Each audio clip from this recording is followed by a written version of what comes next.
السلام علیکم ورحمۃ اللہ وبرکاتہ۔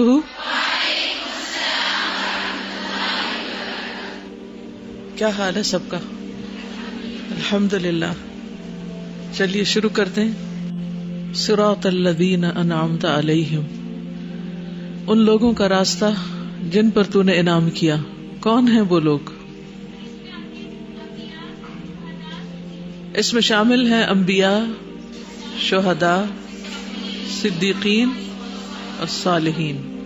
تو سیدھا راستہ گویا ان لوگوں کا راستہ ہے جن کا نام اللہ نے قرآن مجید میں منشن کر دیا ہے کہ وہ انبیاء ہیں۔ تو ہمیں کیا کرنا چاہیے؟ اپنی زندگی کو کس کے مطابق ڈھالنا چاہیے؟ ہماری زندگی کس کی زندگی کے مطابق ہو یا کس کی مثال ہمارے سامنے ہو؟ سب سے پہلے انبیاء علیہم السلام میں بھی اب ہمارے لیے کون نمونہ ہے؟ نبی صلی اللہ علیہ وسلم۔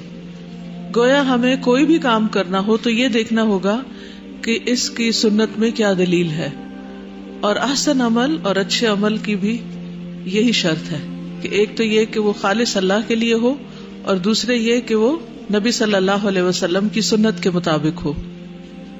آپ کتنا بھی بڑا کام کر لیں لیکن اگر وہ بدعت ہے، بظاہر دیکھنے میں نیکی کا کتنا بھی بڑا کام کر لیں لیکن اس کی کوئی دلیل سنت سے نہیں ملتی، تو کیا ہوگا؟ من احدث فی امرنا ھذا ما لیس منہ فہو رد۔ جس نے ہمارے اس دین میں، اس اسلام میں کوئی نیا کام جاری کر دیا، کوئی نیا طریقہ جاری کر دیا جو اس میں ہے نہیں، تو وہ ریجیکٹڈ ہے، مردود ہے۔ اب جیسے ہمارے ہاں مرنے کے مواقع پر، فوتگی کے موقع پر طرح طرح کی رسمیں کی جاتی ہیں، اور بعض اوقات ان کو نیکی سمجھ کر، عبادت سمجھ کر کیا جاتا ہے، لیکن ان کی اصل اگر نبی صلی اللہ علیہ وسلم کی زندگی میں نہیں تو وہ ساری چیزیں کیا ہیں؟ ریجیکٹڈ، ان کا کچھ بھی فائدہ نہیں۔ اسی طرح باقی اعمال بھی۔ تو انبیاء علیہم السلام کے بعد دوسرے کون ہیں؟ من النبیین والصدیقین والشہداء۔ صدیقین جو سچے ہوں اور سچ کی تلاش میں ہوں، سچائی سے محبت کرتے ہوں، یعنی ہر چیز کو اس کی اصل حقیقت پر دیکھنا چاہتے ہوں۔ یہی لوگ خود کو بھی فائدہ پہنچاتے ہیں اور دوسروں کو بھی۔ جو شخص جھوٹ پر رہتا ہے خود بھی ایک illusion میں ہوتا ہے، خود کو بھی دھوکہ دیتا ہے اور دوسروں کو بھی دھوکہ دیتا ہے۔ چاہے ریسرچ کے نام پر کوئی جھوٹ بول رہا ہو یا کسی اور موقع پر، کسی بھی حال میں جھوٹ جو ہے وہ گوارا نہیں، جھوٹ بے برکتی کا سبب بنتا ہے۔ تو صدیقین جو ہیں ان کا راستہ، ان کے طریقے کو ہمارے لیے مشعل راہ بنایا گیا۔ وہ سیدھا راستہ اگر کوئی اختیار کرنا چاہتا ہے تو اپنی زندگی میں سچائی کی صفت اختیار کرے۔ تو صدیقین کے بعد کون ہیں؟ من النبیین والصدیقین والشہداء۔ شہداء ہیں۔ شہداء کے دو معنی ہیں، ایک وہ جنہوں نے اللہ کے راستے میں اپنی جان دے دی، اور دوسرے شہداء کس کی جمع ہے؟ شاہد کی جمع ہے، گواہ۔ کون ہے قرآن مجید کے مطابق یہ گواہ کون ہیں؟ جی علماء ہیں۔ جی شہد اللہ انہ لا الہ الا ھو والملائکۃ واولو العلم۔ قرآن مجید میں اولو العلم کو، علم والوں کو شہداء قرار دیا گیا ہے، ٹھیک ہے؟ تو یہ علم والے وہ علم والے ہیں جو اپنے علم پر عمل بھی کرتے ہیں۔ تو ہم صحابہ کی زندگی اس لیے پڑھتے ہیں کہ ہمیں سیدھا راستہ ملے، کیونکہ صحابہ وہ لوگ تھے جنہیں علم ملا۔ کس سے ملا تھا علم؟ نبی صلی اللہ علیہ وسلم سے، اور پھر انہوں نے کیا کیا؟ اس علم پر عمل بھی کیا، کیونکہ جو شخص اپنے علم پر عمل نہ کرے اس کی مثال کیسی ہے؟ جیسے یہود کی۔ یہود اہل کتاب تھے، پیپل آف دا بک، بہت پڑھے لکھے لوگ تھے، ویل لرنڈ، لیکن ان کا علم صرف کتابی تھا، ان کی زندگی میں نہیں تھا، عمل میں نہیں تھا۔ تو قرآن مجید میں ان کو کیا کہا گیا؟ مغضوب علیہم، کہ ان پر اللہ کی ناراضگی اور غصہ ہوا۔ تو جو لوگ علم پر عمل نہ کریں وہ قابل تقلید نہیں ہوتے۔ اور ویسے بھی آپ دیکھیں کہ فطرت بھی ریجیکٹ کرتی ہے نا، کہ ایک شخص اگر ایک لمبا لیکچر دیتا ہے اس بات پر کہ پانی بیٹھ کر پینا چاہیے، اور پانی دائیں ہاتھ سے پینا چاہیے، اور پانی بسم اللہ پڑھ کے پینا چاہیے، اور اس کے بعد وہ وہاں سے نکلتا ہے اور کھڑے ہو کر الٹے ہاتھ سے گٹا گٹ پانی پی جاتا ہے، تو کیا اس شخص کی کوئی بات دل پر اثر کرے گی؟ نہیں کرے گی۔ ایسا شخص کیا بندوں کو پسند آتا ہے جو کہتا کچھ ہے اور کرتا کچھ ہے؟ تو ایسا شخص اللہ سبحانہ وتعالیٰ کو بھی پسند نہیں آتا کہ جو کہے کچھ لیکن کرے کچھ اور. ٹھیک ہے.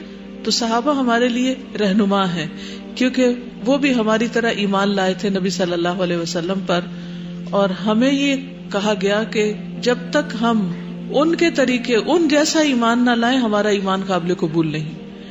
قرآن مجید میں آتا ہے فَإِنْ آمَنُوا بِمِثْلِ مَا آمَنْتُمْ بِهِ فَقَدْ اهْتَدَوْا, پھر اگر وہ ایسا ایمان لائے جیسے تم ایمان لائے ہو تو وہ ہدایت پا گئے. یعنی ہم سب سے کیا کہا جا رہا ہے کہ تمہارا ایمان ایسا ہو جیسا ایمان صحابہ کا ہے, یہ مطلب ہے. تو اس لیے ہم سیرت صحابیات پڑھتے ہیں تاکہ ان کی زندگیاں ہمارے لیے رہنما بن جائیں. اور آخر میں والصالحین, صالح کون ہوتے ہیں؟ صالحین کون ہیں؟ جو کیا کرتے ہیں؟ جو اللہ کے حقوق ادا کرتے ہیں اور بندوں کے حقوق ادا کرتے ہیں, وہ صالحین ہوتے ہیں. تو سیدھا راستہ کس کا ہے؟ اس کا جو دوسروں کے حقوق ادا کرنے والا ہو. ٹھیک ہے. تو اس معاملے میں بھی ہمیں فکر مند ہونے کی ضرورت ہے. انسانوں میں سے سب سے بڑا حق کس کا ہے؟ انسانوں میں سے والدین کا. والدین کا حق کیا ہے؟ کیا کرو ان کے ساتھ؟ احسان کرو. وبالوالدین احسانا.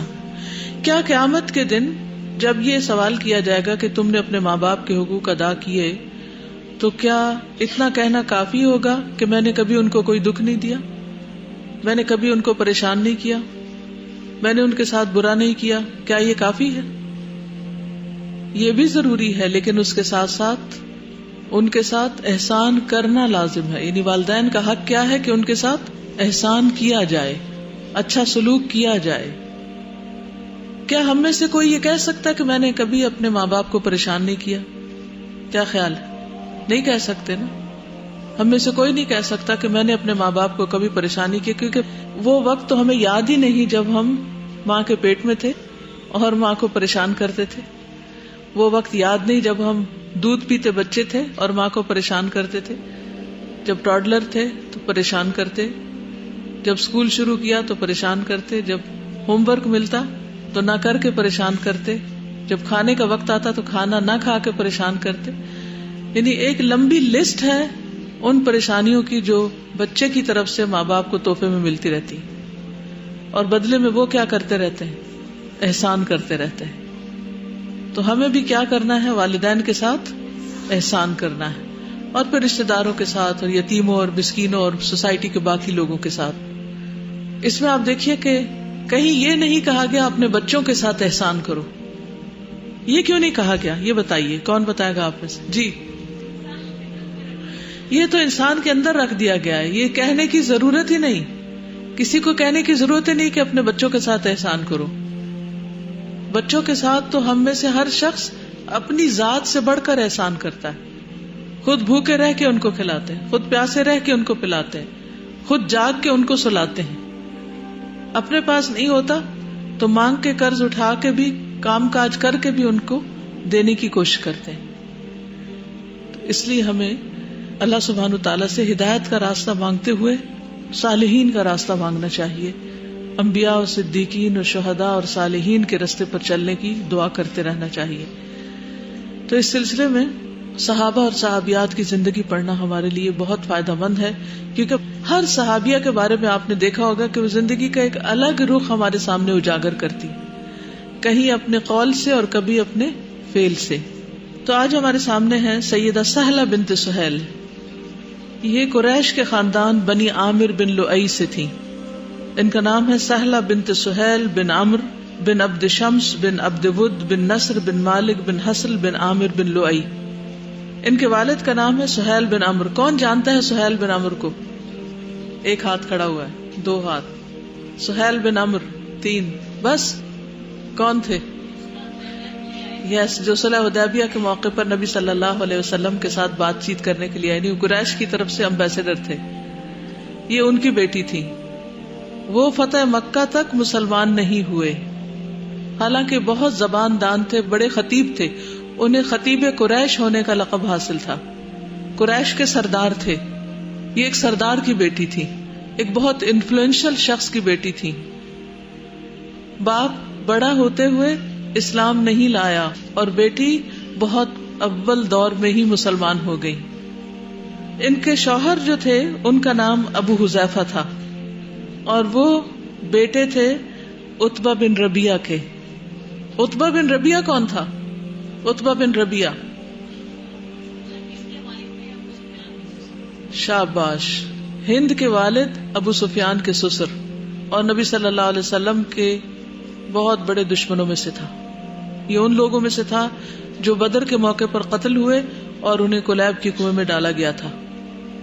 تو آپ دیکھیے باپ اور سسر دونوں، یعنی ہسبینڈ وائف دونوں کے جو پیرنٹس ہیں وہ سردار لوگ ہیں، بہت بڑے انفلوئنشل لوگ ہیں اور اسلام کے بہت سخت مخالف ہیں. لیکن یہ کپل بہت ارلی پیریڈ میں ہی مسلمان ہو گیا. اس سے کیا پتہ چلتا ہے؟ اس سے کیا بات سمجھ آتی؟ ہم میں سے اکثر خواتین اس بات کا رونا روتی رہتی ہیں، ہم اپنے بچوں کی تربیت کیسے کریں، ہمارے گھر کا ماحول اچھا نہیں، ساس سسر دین پہ نہیں، سوسائٹی میں بہت بگاڑ ہے، تو ہم اکیلے کچھ نہیں کر سکتے. تو انہوں نے کیسے کیا ہوگا؟ کیونکہ ان کے بیٹے تو پھر آگے جا کر ایک بہت اہم کام بھی کرتے ہیں، خود ان کا بھی بہت اہم رول ہے. یہ کیسے ہوتا ہے؟ یہ کیسے ممکن ہوتا ہے کہ گھر میں کوئی ساتھ دینے والا نہیں، ماں باپ بھی خلاف ہیں، ساس سسر بھی خلاف ہیں، سارا ماحول ہی اپوزٹ ہے، اور پھر بھی آپ دین پر ہیں؟ Isn't it amazing؟ اور آپ اپنے بچوں کو بھی دین کے مطابق پرورش کر رہے ہیں. یہ کب ممکن ہوتا ہے آپ بتائیے؟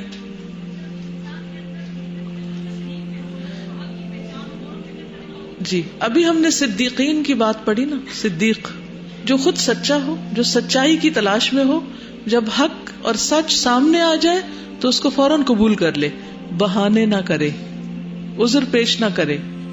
انہوں نے کوئی بہانہ نہیں کیا، کوئی عذر نہیں پیش کیا. ہمیں جو کام کرنا ہوتا ہے اس کے لیے ہم بہت سی وجوہات تلاش کر لیتے ہیں کرنے کی، اور جو نہیں کرنا چاہتے اس کے لیے بہانے کرتے رہتے ہیں. اگر ہم میں سے ہر ایک کو اپنی آخرت کی فکر ہو تو یہ پھر ہو نہیں سکتا کہ ہم سچائی کو پسند نہ کریں. پھر ہم سارے زمانے سے ٹکر لے کر بھی کیا کریں گے؟ حق کو ہی اپنائیں گے، چاہے کتنی بھی مخالفت ہو. دیکھیے سوسائٹی ہو، لوگ ہوں، گھر والے ہوں، رشتے دار ہوں، یہ سارے اللہ سبحانہ وتعالیٰ کے مقابلے میں کیا حیثیت رکھتے ہیں؟ اللہ بڑا ہے یا یہ بڑے؟ اللہ سبحانہ وتعالیٰ بڑے یا ماں باپ بڑے؟ اللہ سبحانہ وتعالیٰ بڑے یا ساس سسر بڑے؟ اللہ سبحانہ وتعالیٰ بڑے یا ہمارے آس پاس کے میل ملاپ کا جو سرکل ہے، جو ہمارا سوشل سرکل ہے، وہ بڑا ہے؟ کون بڑا ہے؟ پھر ہم کیوں ایسا کرتے ہیں کہ ان سب کی بات مان لیتے ہیں اور اللہ کی بات پیچھے چھوڑ دیتے ہیں؟ حالانکہ کرنے کا کام کیا ہے کہ اللہ اکبر جب ہم زبان سے کہتے ہیں تو پھر دل سے بھی اللہ اکبر ہی مانے، اور جو اللہ تعالیٰ کا حکم آتا جائے اس کو قبول کرتے جائیں. تو ایک اور بات یہ پتہ چلتی ہے کہ سچائی کو اختیار کرنا، اس کا عمر سے کوئی تعلق نہیں کہ کوئی ینگ ہے یا اولڈ ہے. اس کا آپ کی اپنی سوچ سے تعلق ہے کہ آپ کیا چاہتے ہیں، آپ کی نیت کیا، آپ کا ارادہ کیا ہے. تو ان کا نام سہلہ، اور سہلہ کے 3 اور بہن بھائی تھے. ایک ام کلثوم، یہ بھی بہت ارلی ایج میں مسلمان ہو گئی تھی. ایک عبداللہ اور ایک ابو جندل، جو صلح حدیبیہ کے بعد مسلمان ہو کر نبی صلی اللہ علیہ وسلم کے پاس مدینہ آئے تھے. یاد ہے ابو جندل؟ سب کو یہ نام تو جانا پہچانا ہے. یہ سہیل بن عمرو کے بیٹے تھے اور ان کے بھائی تھے سہلہ کے.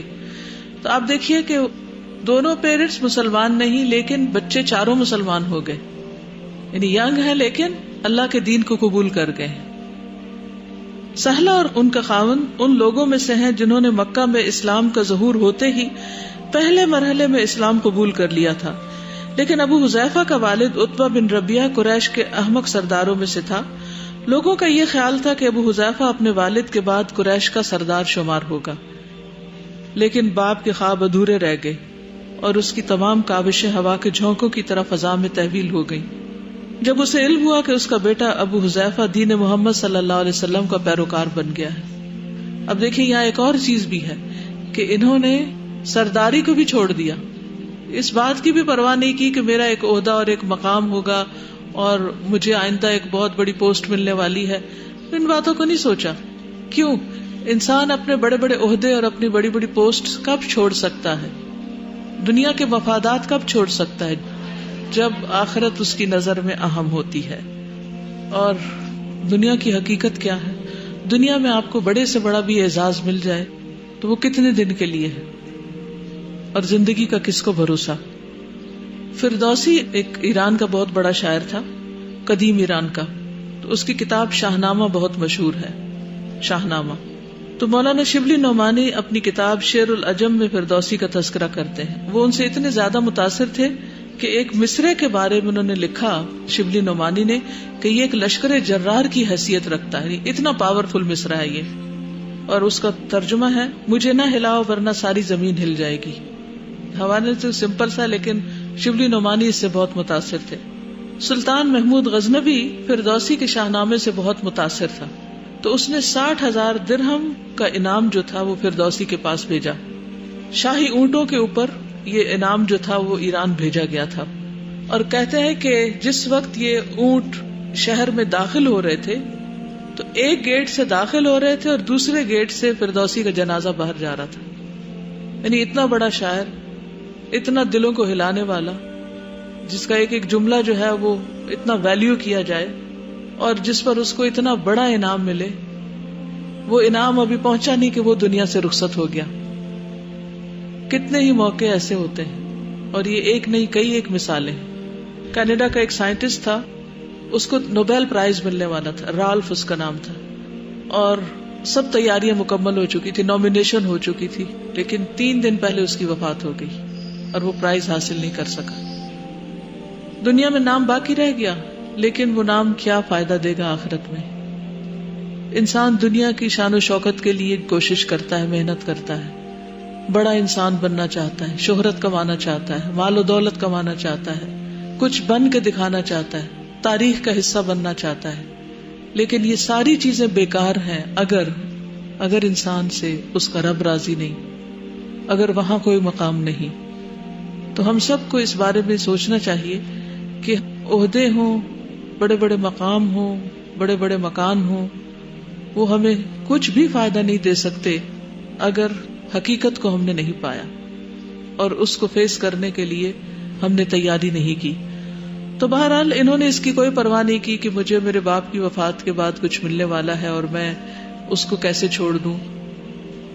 جب قریش کی طرف سے مسلمانوں کی ایذا رسانی بہت زیادہ بڑھ گئی تو رسول اللہ صلی اللہ علیہ وسلم نے مسلمانوں کو سرزمین حبشہ کی طرف ہجرت کرنے کی اجازت دے دی، تاکہ مسلمان حبشہ میں رہتے ہوئے اللہ تعالیٰ کی بغیر کسی تکلیف اور رکاوٹ کے عبادت کر سکیں، کیونکہ حبشہ کے حکمران نجاشی کے ہاں کسی پر ظلم نہیں کیا جاتا تھا. ابو حذیفہ اپنی بیوی کے ساتھ مہاجرین کی ایک جماعت کے ہمراہ سرزمین حبشہ کی طرف روانہ ہوئے. حالانکہ باپ بھی سردار، سسر بھی سردار، لیکن کوئی پناہ دینے کو تیار نہیں تھا. تو یہ اسلام پر عمل کرنے کے لیے مائیگریٹ کر گئے. کہاں گئے؟ حبشہ. ابو حذیفہ اور اس کی بیوی سہلہ حبشہ میں اطمینان اور سکون کے ساتھ رہے. حبشہ ہی میں سیدہ سہلہ نے اپنے بیٹے محمد کو جنم دیا. ابو حذیفہ کو یہ بات بری لگتی تھی کہ اس کا باپ عتبہ دشمنان اسلام کی تائید میں ہے، لیکن کیا اللہ تعالیٰ نے یہ فرمان نہیں دیا اور وہ علیم و خبیر ہے. ارشاد باری تعالیٰ ہے، من یہد اللہ فہو المہتد ومن یضلل فلن تجد لہ ولیا مرشدا. جسے اللہ تعالیٰ ہدایت دے وہی ہدایت پر ہے، اور جسے وہ گمراہ کر دے تو آپ اس کے لیے ہرگز کوئی رہنما دوست نہیں پائیں گے. یعنی ہدایت تو اللہ کے ہاتھ میں ہوتی ہے، کوئی بڑا ہو یا چھوٹا ہو. یعنی سردار کسی عام شخص کو تو نہیں مانا جاتا نا، کوئی بہت عقل مند، سمجھدار اور روب دبدبے والا شخص ہوتا ہے جس کو لوگ اپنا سردار بناتے ہیں. لیکن یہ ساری کوالٹیز بیکار ہیں اگر انسان سچائی کو نہیں پہچان پاتا اور حق کو قبول نہیں کرتا. اور جب انسان کے اندر سچائی قبول کرنے کی نیت نہیں ہوتی تو پھر اللہ تعالیٰ بھی ہدایت نہیں دیتا. اللہ کو زیادہ پتا ہے کہ کس کو ہدایت دی جانی چاہیے. جب مہاجرین حبشہ سے مکہ معظمہ واپس آئے تو رسول اللہ صلی اللہ علیہ وسلم مدینہ منورہ جا چکے تھے. مہاجرین مدینہ منورہ کی طرف چل پڑے تاکہ رسول اللہ صلی اللہ علیہ وسلم کے ساتھ ملاقات کریں. مدینہ پہنچ کر انہیں پتا چلا کہ رسول اللہ صلی اللہ علیہ وسلم فتح خیبر کے لیے روانہ ہو گئے. جب مہاجرین خیبر پہنچے تو لشکر اسلام کو فتح حاصل ہو چکی تھی. نبی کریم صلی اللہ علیہ وسلم مہاجرین کی واپسی سے بہت زیادہ خوش ہوئے اور انہیں گرم جوشی کے ساتھ خوش آمدید کہا. جب رسول اللہ صلی اللہ علیہ وسلم نے مہاجرین اور انصار کے درمیان مواخات کا نظام قائم کیا، مواخات کیا تھی؟ بھائی چارہ، بردرہڈ. ایک مہاجر اور ایک انصاری کو آپس میں بھائی بھائی بنا دیا جاتا تھا، وہ بالکل ایسے جیسے سگے بھائی ہوتے، اس طرح کا ان کے درمیان رشتہ قائم ہو جاتا. تو ابو حذیفہ کو عباد بن بشر کا بھائی قرار دیا گیا. کس کا؟ عباد بن بشر کا. ابو حذیفہ جنگ بدر میں حصہ لینے کے لیے رسول اللہ صلی اللہ علیہ وسلم کے ساتھ بھی گئے تھے، اور اسے دیکھ کر یہ بہت صدمہ ہوا کہ اس کا باپ عتبہ حالت شرک میں قتل ہوا ہے اور اس کی لاش کو کلیب کے کنویں میں پھینک دیا گیا ہے. حضرت سہلہ کا ایک بہت مشہور واقعہ ہے جو بخاری میں آپ نے پڑھا ہوگا، اور وہ ہے ان کے آزاد کردہ غلام کو بڑی عمر میں دودھ پلانے کا. تو سہلہ کا سالم کو دودھ پلانے کا قصہ. سالم کون تھے؟ سالم اصلاً فارسی تھے، ایران کے شہر استخر سے ان کا تعلق تھا. استخر غلام کی حیثیت میں، یہ ابو حذیفہ کی ایک اور بیوی تھی، ثبیتہ شاید اس کا نام تھا، اس کے غلام تھے. تو جب انہوں نے اس کو آزاد کیا تو ابو حذیفہ نے ان کو اپنا منہ بولا بیٹا قرار دے دیا. عالم فاضل مہاجر صحابہ میں سے تھے. سیدہ عائشہ صدیقہ اور سیدہ ام سلمہ فرماتی ہیں کہ ابو حذیفہ بن عتبہ بن ربیعہ بن عبد شمس نے سالم کو اپنا متبنہ بنا لیا اور اس کا نکاح اپنے بھائی کی بیٹی ہند بن ولید بن عتبہ بن ربیعہ کے ساتھ کر دیا. سالم ایک انصاری خاتون کا غلام تھا، اس کو متبنہ بنایا، جس طرح رسول اللہ صلی اللہ علیہ وسلم نے زید بن حارثہ کو اپنا متبنہ بنایا تھا.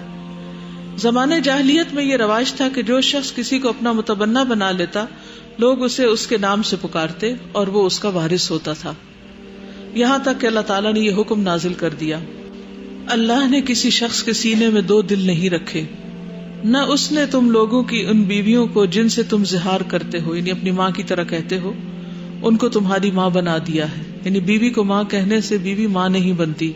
اور نہ اس نے تمہارے منہ بولے بیٹوں کو تمہارا حقیقی بیٹا بنایا ہے، یعنی کسی بچے کو اگر تم کہو بیٹا تو تمہارا اصلی بیٹا نہیں بن جاتا. یہ تو وہ باتیں ہیں جو تم لوگ اپنے منہ سے نکال دیتے ہو، مگر اللہ وہ بات کہتا ہے جو مبنی بر حقیقت ہے، اور وہی صحیح طریقے کی طرف رہنمائی کرتا ہے. منہ بولے بیٹوں کو ان کے باپوں کی نسبت سے پکارو، یعنی جس کا وہ بچہ ہے اسی کے نام سے اس کا نام رکھو. یہ اللہ کے نزدیک زیادہ منصفانہ بات ہے، یعنی انصاف والی. پھر وہی سچائی والی بات ہے نا کہ انسان کسی کو اگر بیٹا کہے تو ایک تو ہوتا ہے نا کہ اسے پیار سے بیٹا بلانا، اور ایک یہ ہے کہ اس کو اپنا بیٹا بنا لینا، جس کو متبنہ کہتے ہیں، یعنی اس کو اڈاپشن اختیار کر لینا. تو کسی کو اڈاپٹ کرنے سے اس کا سٹیٹس نہیں بدل جاتا، وہ اسی کا بیٹا رہتا ہے جس کا وہ ہے. اور اگر تمہیں معلوم نہ ہو کہ ان کے باپ کون ہیں تو وہ تمہارے دینی بھائی اور رفیق ہیں. یعنی ہر بچے کا یہ حق ہے کہ اس کو یہ پتا ہو کہ اس کا اصل باپ کون ہے. کسی بھی انسان سے یہ حقیقت نہیں چھپائی جانی چاہیے. آپ اپنے بارے میں سوچیں کہ اگر ہم سے یہ جھوٹ بولا گیا ہو کہ کسی اور کو ہمارا باپ بتایا گیا اور اصل باپ کا ہمیں پتہ ہی نہ ہو، تو ہمارے لیے کتنی بڑی صدمے اور دکھ کی بات ہے. یعنی انسان اس معاملے میں کسی جھوٹ کو برداشت ہی نہیں کر سکتا. تو اسی طرح کسی بھی بچے سے اس کا یہ حق نہیں چھیننا چاہیے. اگر کسی بچے کے ماں باپ بچپن میں فوت ہو جاتے ہیں اور اس کو آپ لے کے پالتے ہیں، اس کو بیٹے کی طرح رکھتے ہیں، اس کی ساری ضروریات کا خیال رکھتے ہیں، اس کو پڑھاتے ہیں، لکھاتے ہیں، تو جب وہ سمجھدار ہو جائے تو اس کو پیار سے اعتماد میں لے کر بتا دینا چاہیے کہ اس کے اصل باپ کون تھے اور ان کے ساتھ کیا حادثہ پیش آیا، اور پھر کس طرح اللہ تعالیٰ نے انہیں آپ کے حوالے کر دیا. اس سے کسی قسم کا خوف اور خطرہ نہیں ہوتا انسان کو. لیکن بہت سے لوگ جب جھوٹ بول کر اپنے آپ کو باپ بتاتے ہیں یا بچے کو بیٹا کہتے ہیں تو اس کا نتیجہ یہ ہوتا ہے کہ ادھر ادھر سے لوگ ضرور کانوں میں بات ڈال دیتے ہیں، اور پھر جب پتہ چلتا ہے تو ایک دم ٹرسٹ ختم ہو جاتا ہے. اور جس بچے کا اپنے ماں باپ پر ہی ٹرسٹ نہ ہو، کیونکہ ریلیشن شپ میں سب سے اہم چیز ٹرسٹ ہوتا ہے، اعتماد ہوتا ہے کہ دوسرا مجھ سے محبت کرتا ہے، کیئر کرتا ہے، دوسرا مجھے انڈرسٹینڈ کرتا ہے. تو جب یہ ٹرسٹ کا رشتہ ختم ہو جاتا ہے تو پھر یوں لگتا ہے جیسے دنیا ہی ختم ہو گئی. تو بجائے اس کے کہ بچے کو کوئی اور بتائے، خود بتا دینا زیادہ بہتر ہے. اور اس کا نام بھی نہیں بدلنا چاہیے، جو اس کا باپ ہے اسی کے نام پر ہی اس کا نام رکھنا چاہیے. ہاں اگر یہ پتہ ہی نہ ہو کہ باپ کون ہے کسی بھی وجہ سے، تو اس صورت میں پھر وہ تمہارے دینی بھائی اور رفیق ہیں. اس صورت میں بھی یہ نہیں کہ پھر تم اس کے باپ ہو، نہیں، پھر تمہارا اور اس کا اسلام کا رشتہ ہے. نادانستہ جو تم کہو اس کے لیے تم پر کوئی گرفت نہیں. نادانستہ یعنی ناسمجھی میں جو بات یا لا علمی میں یا اگنورنس میں جو کہہ چکے ہو تو اس کے لیے تم پر کوئی پکڑ نہیں، بھول چوک معاف ہے. لیکن اس بات پر ضرور گرفت ہے، ضرور پکڑ ہے جس کا تم دل سے ارادہ کرو. اللہ درگزر کرنے والا اور رحیم ہے. ابو حذیفہ کی بیوی سہلہ بنت سہیل نبی کریم صلی اللہ علیہ وسلم کی خدمت میں حاضر ہوئی اور اس نے عرض کیا، اے اللہ کے رسول، سالم کو ہم اپنا بیٹا سمجھتے ہیں، وہ میرے اور ابو حذیفہ کے ساتھ گھر میں رہتا ہے. اللہ تعالیٰ نے اب متبنہ بچوں کے بارے میں حکم نازل کر دیا ہے، اس کے بارے میں آپ کی رائے کیا ہے؟ ہمارے لیے کیا حکم ہے؟ رسول اللہ صلی اللہ علیہ وسلم نے فرمایا، اسے اپنا دودھ پلا دو. تو اس نے اسے 5 گھونٹ دودھ پلا دیا تو وہ اس کا رضائی بیٹا بن گیا، یعنی وہ بچہ. اس بارے میں ایک اور روایت بھی ہمیں ملتی ہے کہ حضرت عائشہ ہی کی روایت ہے اور صحیح مسلم کی روایت ہے کہ ابو حذیفہ کے مولا سالم ابو حذیفہ اور ان کی اہلیہ کے ساتھ ان کے گھر ہی میں قیام پذیر تھے.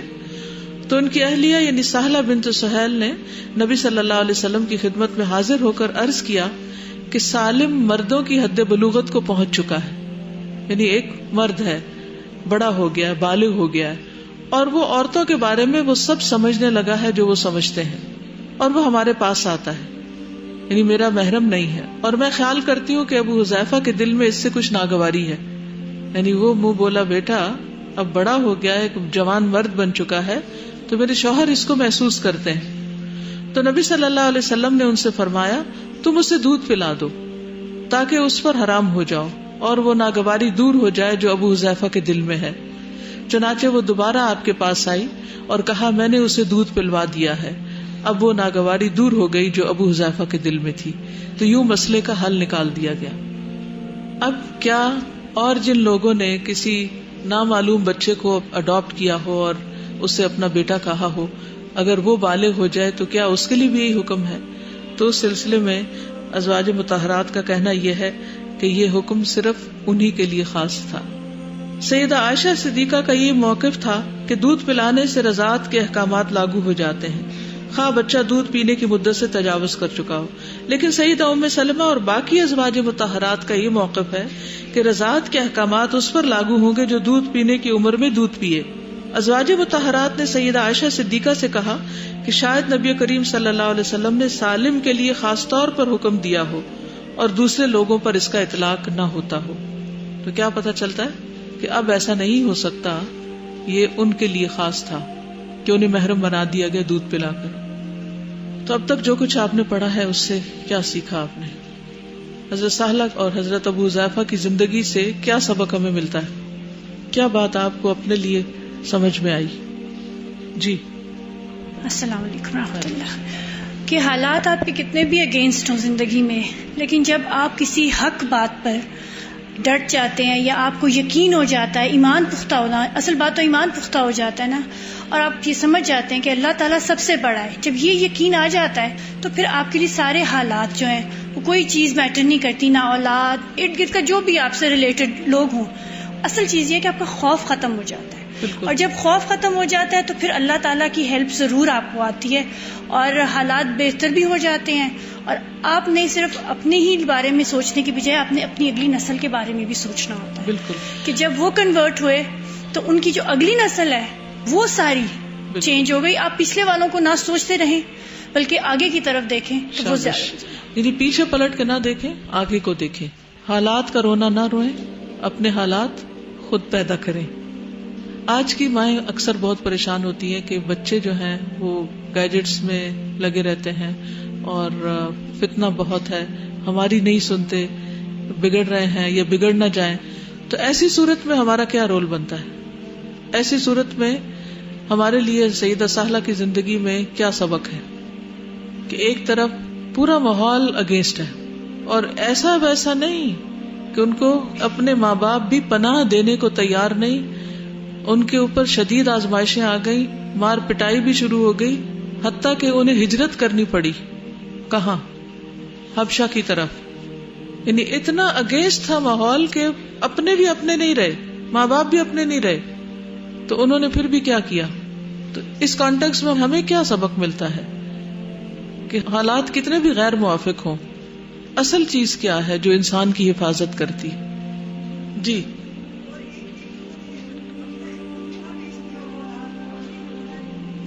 جی، اصل چیز ہے کہ انسان سچائی کو جانے اور سچائی کو تھام لے، اس کو نہ چھوڑے. بچے اگر کسی بھی چیز سے ایکسپوزڈ ہیں، کچھ بھی خرابی ہے ماحول میں، لیکن اگر وہ آپ کو ایک بہترین رول ماڈل پاتے ہیں، آپ کو دیکھتے ہیں کہ امی کبھی جھوٹ نہیں بولتی، امی ہمیشہ سچی بات کرتی، اور آپ انہیں صحابہ کے حالات سناتے ہیں، اچھے اچھے واقعات سناتے ہیں، قرآن و سنت کا علم دیتے ہیں، تو پھر ڈرنے کی ضرورت نہیں، کیونکہ آپ بچوں کے دل میں کرائیٹیریا پیدا کر دیتے ہیں. ہم بعض اوقات کسی بھی خراب چیز کے بارے میں بتاتے ہیں کہ یہ ہیلتھ ہیزرڈ ہے، اس کے دنیا میں ترقی میں رکاوٹ ہے، یعنی دنیاوی فائدے یا نقصان بتاتے ہیں. تو اس کا نقصان کیا ہوتا ہے کہ بچے اس کو اتنا سیریس نہیں لیتے. بعض اوقات جب ان کے اندر ایک کرائیٹیریا پیدا کر دیا جائے کہ ہمیں ہر چیز اللہ کے ڈر سے کرنی ہے اور اللہ ہی کے ڈر سے چھوڑنے والی چیز چھوڑنی، ان کے اندر ایک ایسا میزان قائم کر دے تو پھر مشکل نہیں، حالات کیسے بھی ہوں. یعنی کبھی بھی آپ کو یہ ڈر لگے کہ حالات بہت خراب ہیں اس لیے اصلاح نہیں ہو سکتی، تو یہ نظریہ درست نہیں. یہ ان کے لیے تو درست ہے جو سست ہے، لیکن جو ایکٹیولی اپنے بچوں کے اندر یا اپنے ساتھیوں کے اندر یا اپنے ماحول کے اندر ایمان افروز شمع جلاتے رہتے ہیں، اللہ سبحانہ تعالیٰ کی طرف سے مدد آتی ہے اور وہ ان کے ایمان کو پروٹیکٹ کرتا ہے.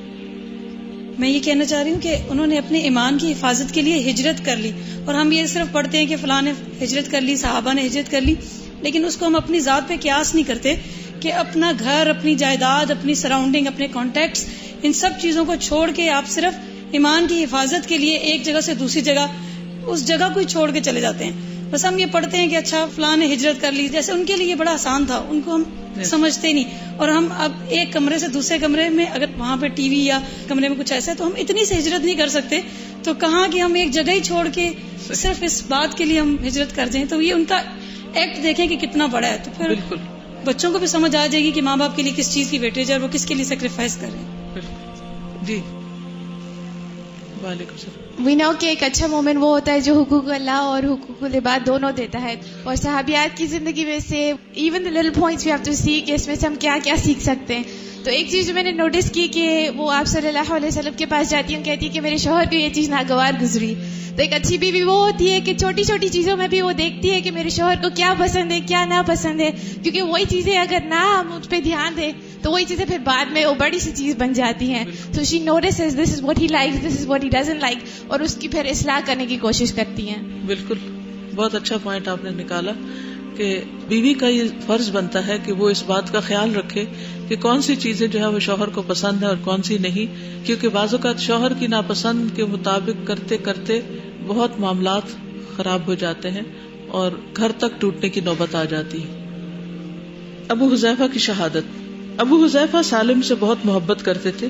اس کا نکاح اپنے بھائی ولید بن عتبہ کی بیٹی سے کر دیا تھا. ابو حذیفہ اور سالم دونوں باقاعدگی کے ساتھ رسول اللہ صلی اللہ علیہ وسلم کے پیچھے نماز پڑھا کرتے تھے، کبھی ناغہ نہیں کرتے تھے. اسی طرح دونوں رسول اللہ صلی اللہ علیہ وسلم کے ساتھ غزوات میں شریک ہوا کرتے تھے. سالم رضی اللہ عنہ علم، حفظ قرآن اور حسن تلاوت کے حوالے سے، یہ انڈر لائن کر لیجیے، سالم جو تھے غلام تھے اور پھر اس کے بعد آزاد ہوئے، منہ بولے بیٹے بنے، اور اوریجنلی عرب نہیں تھے، فارسی الاصل تھے، لیکن حفظ قرآن اور حسن تلاوت کے حوالے سے اس مقام پر پہنچ گئے کہ وہ مہاجرین کو نماز پڑھایا کرتے تھے. نبی صلی اللہ علیہ وسلم نے خاص طور پر ان سے قرآن سیکھنے کا حکم دیا تھا. یہ اللہ تعالیٰ کا فضل اور شفقت ہے، جسے چاہتا ہے عطا کرتا ہے. رسول اللہ صلی اللہ علیہ وسلم کی وفات کے بعد سیدنا ابو بکر صدیق خلیفہ بنے.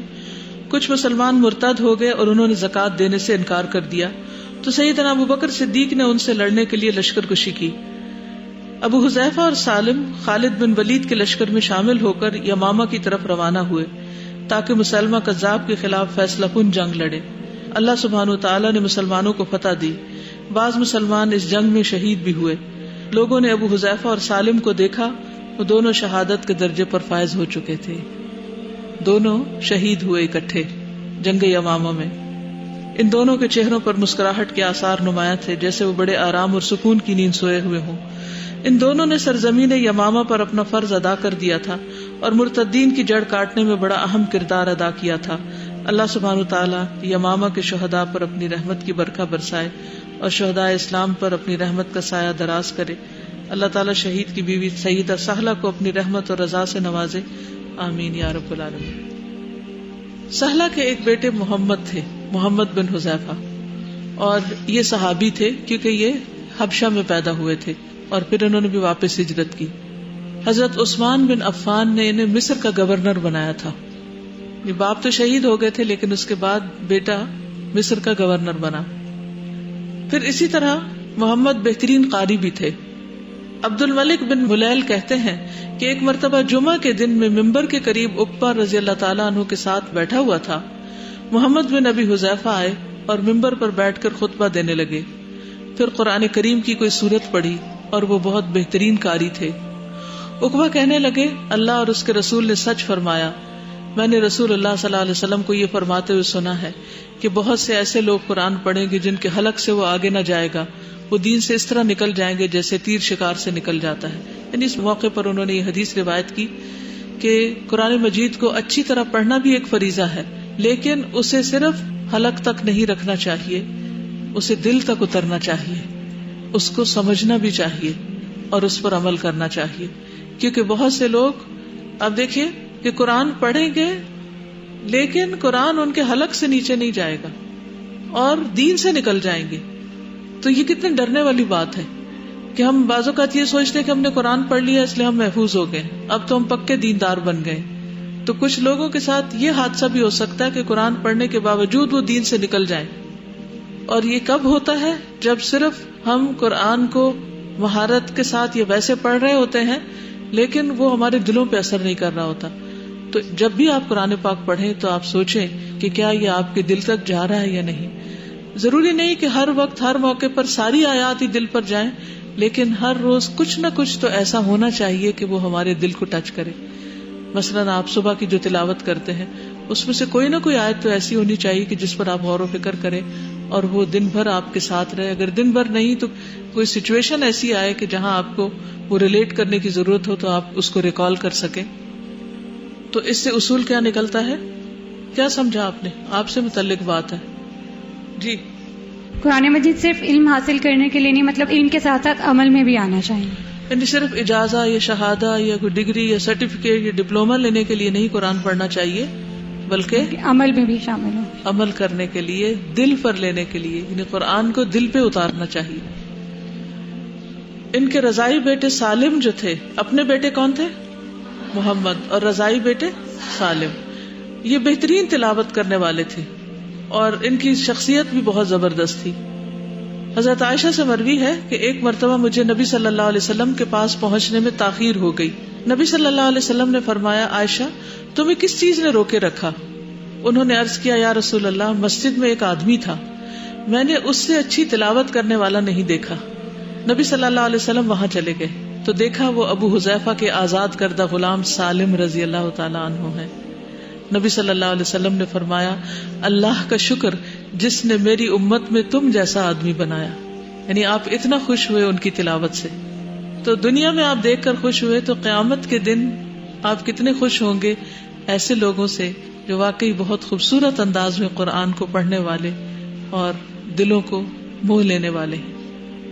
ان کی زندگی سے یہ سبق ملتا ہے، یہ ایرانی نسل تھے، غلام رہے، بچپن کس کس حالت میں کس تکلیف میں گزرا، لیکن کیسی زبردست قابلیت پیدا کی اپنے اندر۔ انہوں نے اس چیز کا بہانہ نہیں بنایا کہ میرے تو پتہ نہیں ماں باپ کہاں ہیں اور میں تو اپنے خاندان سے بچھڑ گیا ہوں اور میرے ساتھ تو بڑی ظلم و زیادتی ہوئی ہے۔ ہم میں سے کچھ لوگ سیلف پٹی کا شکار رہتے ہیں، وہ ہر وقت ایسی باتیں سوچتے رہتے ہیں، کرتے رہتے ہیں کہ میرے ساتھ فلاں نے یہ ظلم کیا، ماں باپ نے یہ کیا، سسرال نے یہ کیا، شوہر نے یہ کیا، دوستوں نے یہ بے وفائی کی۔ سارے زمانے کی وہ شکایتیں اپنے دل میں پالے رکھتے ہیں اور پھر خود کچھ نہیں کرتے کراتے۔ تو کرنے والے کون ہوتے ہیں؟ جو ساری شکایتوں سے دل کو صاف کر لے اور کرنے کے کام پر فوکس کرے۔ ٹھیک ہے نا؟ آپ اپنی زندگی میں سوچئے کہ وہ کون سی شکایت ہے جو آپ کو کام کرنے سے روکے رکھتی ہے، وہ کس کا رویہ ہے جس پر آپ پریشان ہوتے ہیں اور کرنے والا کام نہیں کرتے. کیونکہ ہمارا عام طور پر ایٹیٹیوڈ بلیمنگ ہوتا ہے. ہم ہر وقت دوسروں کو بلیم کرتے رہتے ہیں. شوہر نے کچھ کہہ دیا, موڈ آف ہے, آج میں بچوں کو کام نہیں کرا رہی. اور بعض مائیں تو نعوذ باللہ بد دعائیں دینے تک پہ آ جاتی, سارا غصہ ان معصوموں پہ اتارتی ہیں, مار پیٹ کرتی ہیں یا ان کے ساتھ زیادتی کرتی ہیں. تو اس کا تو کوئی جواز نہیں ہے. پھر سالم جو تھے سب سے زیادہ قرآن کو یاد کرنے والے تھے. عبداللہ ابن عمر رضی اللہ عنہما سے مروی ہے کہ جب پہلے مہاجرین رسول اللہ صلی اللہ علیہ وسلم کی ہجرت سے بھی پہلے قباء کے مقام عصبہ میں پہنچے تو ان کی امامت ابو حذیفہ کے غلام سالم رضی اللہ تعالی عنہ کیا کرتے تھے. آپ کو قرآن سب سے زیادہ یاد تھا. کتنا بڑا اعزاز ہے, کتنا بڑا ٹائٹل ہے. سوچئے اگر کلاس میں ٹیچر آپ کو کہے کہ ماشاءاللہ آپ کو قرآن سب سے زیادہ یاد ہے تو آپ کی خوشی کا عالم کیا ہوگا. تو ان کو یہ اعزاز ملا کہ یہ سب سے زیادہ جاننے والے تھے. پھر آپ صلی اللہ علیہ وسلم نے یہ بھی فرمایا کہ خذوا القرآن من اربعۃ. مسروق سے روایت ہے کہ ہم حضرت عبداللہ ابن عمر کی خدمت میں حاضر ہوتے, ان سے محو گفتگو ہوتے. ان کے پاس ایک دن ہم نے عبداللہ بن مسعود کا ذکر کیا تو انہوں نے کہا, تحقیق تم نے ایسے آدمی کا ذکر کیا ہے جن سے میں اس وقت سے محبت کرتا ہوں جب سے میں نے ان کے بارے میں رسول اللہ صلی اللہ علیہ وسلم سے سنا ہے. کیا میں نے رسول اللہ صلی اللہ علیہ وسلم کو سنا, آپ نے فرمایا قرآن ان 4 لوگوں سے لیا کرو, یعنی 4 لوگوں سے قرآن سیکھو. ابن ام عبد, یہ کون ہے؟ عبداللہ بن مسعود, یس. اور معاذ بن جبل, ابی ابن کعب اور ابو حذیفہ کے مولا سالم. کتنا بڑا اعزاز ہے. آزاد کردہ غلام ہوتے ہوئے بھی بڑے بڑے صحابہ کی صف میں کھڑے ہیں حامل قرآن بن کر. یہ مسجد قباء کے امام بھی تھے. عبداللہ ابن عمر نے خبر دی ابو حذیفہ کے آزاد کردہ غلام سالم مہاجرین و اولین کی اور نبی صلی اللہ علیہ وسلم کے دوسرے صحابہ کی مسجد قباء میں امامت کیا کرتے تھے. ان اصحاب میں ابو بکر, عمر, ابو سلمہ, زید اور عامر بن ربیعہ بھی ہوتے تھے. یعنی بڑے بڑے صحابہ ہوتے تھے لیکن یہ ان کی امامت کیا کرتے تھے. عامر بن العاص سے مروی ہے کہ ایک مرتبہ مدینہ میں خوف و ہراس پھیلا ہوا تھا. ابو حذیفہ کے آزاد کردہ غلام سالم کے پاس آیا تو انہوں نے اپنی تلوار کی نیام اپنے جسم پر لٹکا رکھی تھی. میں نے بھی تلوار پکڑی اور نیام لٹکا لی. پس رسول اللہ صلی اللہ علیہ وسلم نے فرمایا, اے لوگو, گھبراہٹ کے اس وقت میں تم اللہ اور اس کے رسول کے پاس کیوں نہیں آئے؟ پھر فرمایا, تم نے اس طرح کیوں نہ کیا جس طرح ان 2 مومن مردوں نے کیا, یعنی اپنے آپ کو تیار کیوں نہ کیا مقابلے کے لیے. تو بہرحال حضرت سہلہ نے سالم جیسے انسان کی پرورش کر کے, ان کی تربیت کر کے ایک بہت بڑا اجر کمایا. یہ وہ لوگ ہیں جنہوں نے اپنی زندگیاں اسلام کے لیے قربان کی, اسلام کے لیے جیے اور اسلام کے لیے مرے. اللہ تعالی ہمیں بھی اس کی توفیق عطا فرمائے.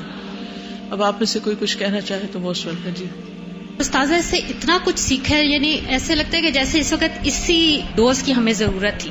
کیونکہ ہم لوگ جو خاص طور پہ مدرز ہیں, ہم لوگ عموماً سیلف پٹی میں چلے جاتے ہیں, اپنے آپ کو کمزور سمجھنا شروع کر دیتے ہیں. اور اگر خاص طور پہ اگر تھوڑا دین پڑھا ہوا ہے اور گھر کا ماحول مختلف ہے تو آہستہ آہستہ ہم بھی نا اسی بہاؤں میں چلنا شروع کر دیتے ہیں.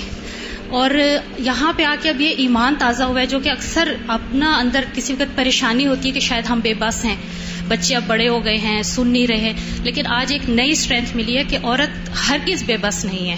بالکل. یعنی اصل عمل دخل جو ہے وہ ہمارے اپنے ایمان کا ہے کہ ہمیں اس کو مضبوط رکھنا ہے. اور حضرت سہلہ جو ہے اگر وہ ایک غلام کی ایسی پرورش کر سکتی تھی تو ہم اپنی اولاد کی کیوں نہیں کر سکتے. اور ہم لوگ جب اپنے آپ پہ نظر ڈالیں تو ہم لوگ سمجھتے ہیں کہ ایک وقت تھا کہ جب ہمیں اپنی ماؤں کی باتیں بری لگتی تھی, ہمیں بھی ان کی بہت سی باتیں بری لگتی تھی. آج جب اپنا جائزہ لیتے ہیں تو ہم دیکھتے ہیں کہ ہم تو وہی ہیں, یا وہی چیزیں ہمارے پریکٹس میں آ رہی ہیں. بالکل, جو باتیں بری لگتی تھی وہی آج اچھی لگ رہی ہیں. بالکل. تو انشاءاللہ یعنی اپنے اندر کا وہ جو جذبہ ہے اس کو کمزور پڑنے نہیں دینا ہم نے. تو کل کو ہماری اولاد جن کو آج ہماری یہ باتیں پسند نہیں آ رہی, تو انشاءاللہ اللہ تعالیٰ کی مدد سے کل وہ بھی یہی رول ادا کرے گی جو ہم چاہتے ہیں, یا جیسا ہم ان کو مسلمان بنانا چاہتے ہیں انشاءاللہ. جی السلام علیکم. وعلیکم السلام. استاذہ, اصل فرق یہ ہے کہ ترجیحات کیا ہیں. بس صرف بیٹھ کے 10 منٹ یہ سوچ لیں ٹاپ پہ رب ہے کہ نہیں ہے.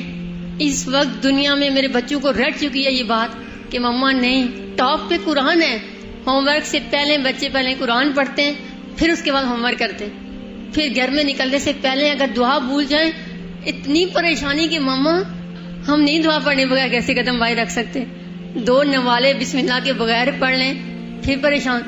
یعنی اتنا یہ چیز ہو چکی ہے کہ اب ماشاءاللہ ان کو رٹ چکا ہے کہ جو کرے گا رب کرے گا، جو دے گا رب دے گا. بازار میں جانے سے پہلے کہتے نہیں مما مانگا جب ہے نہیں تو ملے گا کیسے. ماشاءاللہ، اور یہ ماں کی تربیت ہے. بالکل. اور ترجیحات بدل دیں، ہم سب اپنی ترجیحات بدل دیں. ٹاپ پہ رب کو، اس کی کتاب کو، اس کے بعد اپنے نبی کو، اور اس کے بعد کرتے کرتے سب چیزوں کو لے آئیں تو انشاءاللہ سب بدل جائیں گے ہم انشاءاللہ.